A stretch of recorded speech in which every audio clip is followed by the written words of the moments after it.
Olá, eu sou o Rodrigo Perret, repórter de Economia e Política do jornal A Tribuna, e ao meu lado está Eduardo Maia, colunista e repórter de política também do jornal A Tribuna. Hoje nós vamos conversar com o prefeito de Ibatiba e presidente da Amunis, o Luciano Pingo. Prefeito, eu já vou começar perguntando uma pergunta sobre a Previdência mesmo, né? Eu lembro que o presidente do Tribunal de Contas, Domingos Staufner, logo quando assumiu o mandato agora recentemente na corte, disse que alguns municípios do estado tinham um probleminha, os municípios com regime próprio de previdência social, e que ele estava preocupado que alguns municípios pudessem colapsar de médio a longo prazo. Eu queria saber do senhor, como presidente da Amunis, como é que está essa situação? Precisa se compreender que existe dois regimes de previdência. Tem os municípios que têm regime próprio, que é o tema em debate, e tem municípios que estão no regime do governo federal, que é o INSS. O município de Ibatiba mesmo não tem regime próprio, nós estamos conectados no governo federal. Os municípios que têm regime de previdência, realmente, tem um grande desafio em superar as adversidades econômicas que os regimes próprios de previdência passam nos últimos tempos. Mas é preciso registrar que isso pode dizer assim, um problema que vem sendo construído ao longo dos anos no município. Não é um problema construído pela atual gestão à frente dos municípios que têm regime próprio de previdência. Na verdade, o Tribunal de Contas tem sido um grande parceiro da Amunis em buscar dialogar com os municípios na construção de oportunidades para superar essa situação que os municípios se encontram, onde tem regime próprio, mas é um tema que não é fácil, porque envolve diretamente a vida do servidor. É um tema que muitas das vezes ele se torna mais politizado do que, na verdade, um debate técnico de eficiência administrativa que o município precisa realizar, e principalmente nesse ano de 2024, né? Então, o tribunal tem sido um grande parceiro nosso, é uma pauta prioritária da Amunis, conseguir construir uma possível alternativa para que os municípios que têm regime próprio de previdência, e aí quando a gente fala regime próprio, não é somente fazer a reforma da previdência municipal, são diversos pontos que o município precisa repensar a sua ação administrativa para poder ter superação aí e passar a ter um processo superavitário nos seus regimes locais. Prefeito, eu estava conversando hoje, pelo início da tarde, com alguns juristas da área tributária, falando um pouquinho sobre a reforma tributária que foi aprovada no último ano. Muito foi destacado sobre a questão da preocupação com relação aos municípios e ao Estado, a arrecadação. Como que a Amunis tem visto essa reforma tributária, o impacto da reforma para os municípios aqui do Espírito Santo? Na verdade, a reforma tributária ela é necessária para o Brasil. Ela é necessária para o crescimento econômico, ela é necessária para que o Brasil possa produzir mais, gerar mais empregos, gerar mais oportunidades. O Estado do Espírito Santo é um estado que está muito bem organizado de forma administrativa, de forma financeira. Existem parcerias importantes entre o governo do estado e os 78 municípios do estado do Espírito Santo, né? E nós sabemos que essa reforma tributária, mesmo com alguns avanços que o governo do estado conseguiu incluir na votação final lá em Brasília, a gente tem que fazer reconhecer o trabalho do governador junto com a bancada federal e a Assembleia Legislativa e tantas outras instituições como a Findes e tantas outras, para conseguir inserir no texto final algumas ações que são importantes para o estado do Espírito Santo. Mas num breve espaço de tempo, o estado com certeza vai ter muitos prejuízos financeiros. Os municípios, junto com o estado do Espírito Santo, vão sofrer algum impacto.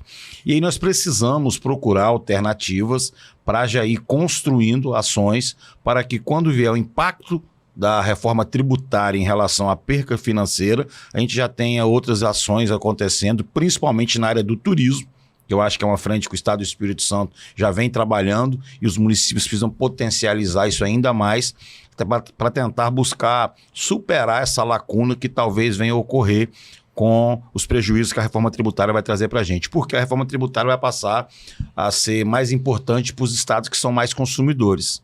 O estado do Espírito Santo é um estado organizado, um estado rico, mas é um estado pequeno.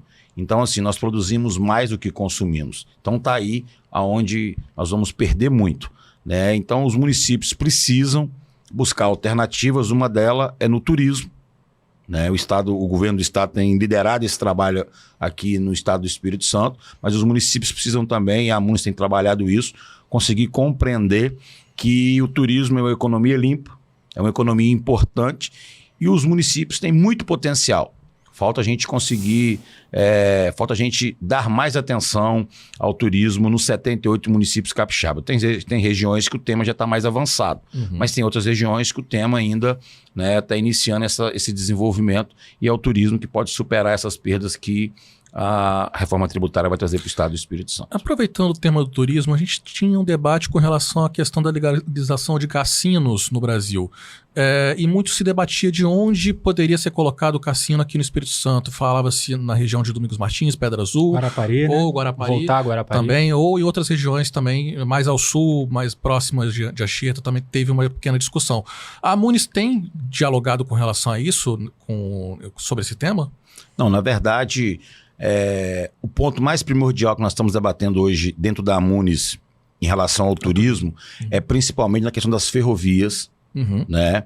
E ali, por exemplo, em Vargem Alta, que tem uma questão de uma ferrovia que está abandonada, que interessa muito que o município, mas a região, possa voltar a explorar aquela ferrovia na questão turística, mas focada principalmente no ponto da implantação de cassinos. A gente não tem esse debate ainda sendo realizado na nossa instituição. Mas é claro que a tendência é que os cassinos possam se instalar em regiões que economicamente são mais favoráveis, né? Então talvez a região de Pedra Azul, a própria região de Guarapari possa voltar a ter. São regiões que economicamente hoje, para o turismo, estão mais desenvolvidas, segundo assim que a gente compreende. Perfeito. Prefeito, com relação ao balanço até agora do seu trabalho como presidente da Amunis, como que tem sido feito, o que tem sido dialogado até o momento? Assim, primeiro a gente quer agradecer a parceria que os 77 municípios, incluindo Ibatiba 78, garantem com a instituição. O papel da Amunis é garantir uma articulação permanente de todos os municípios do Estado do Espírito Santo com o poder público e também com as instituições privadas nos diversos temas.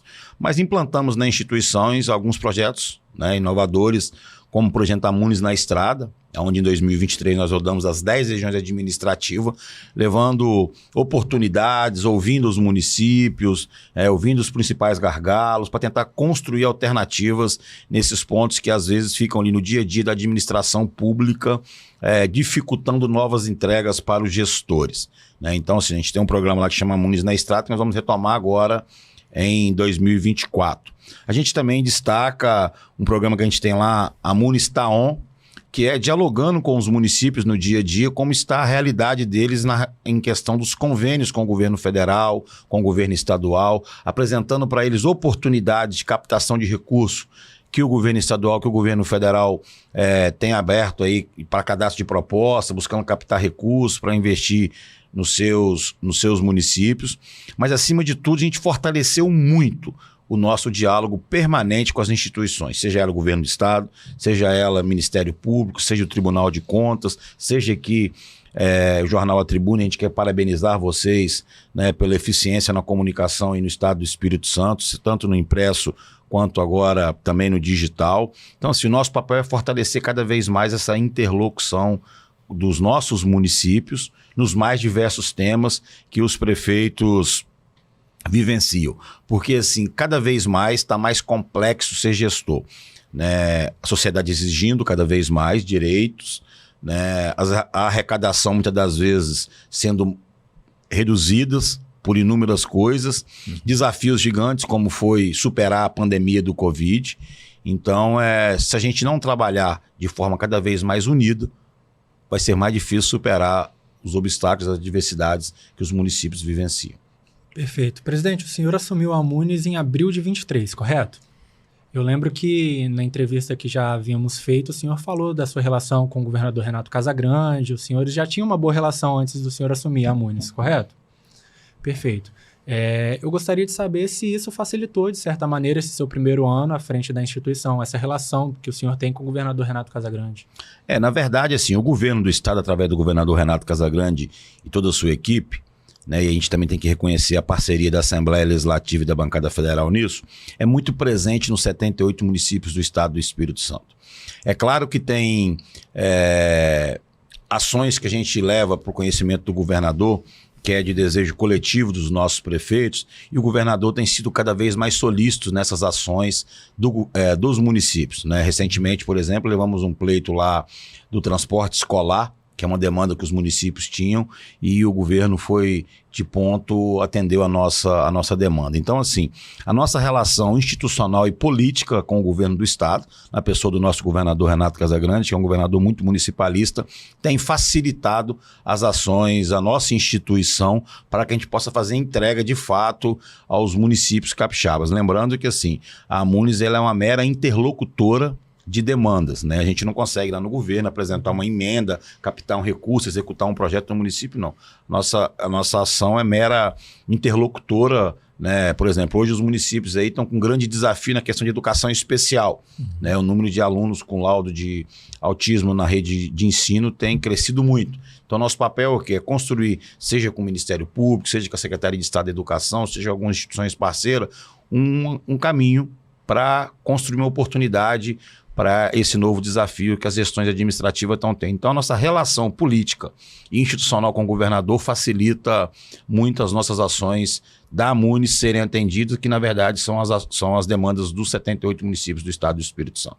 Prefeito, o senhor pontuou essa questão da educação especial. Poderia citar outros exemplos de desafios para os próximos anos da Munis?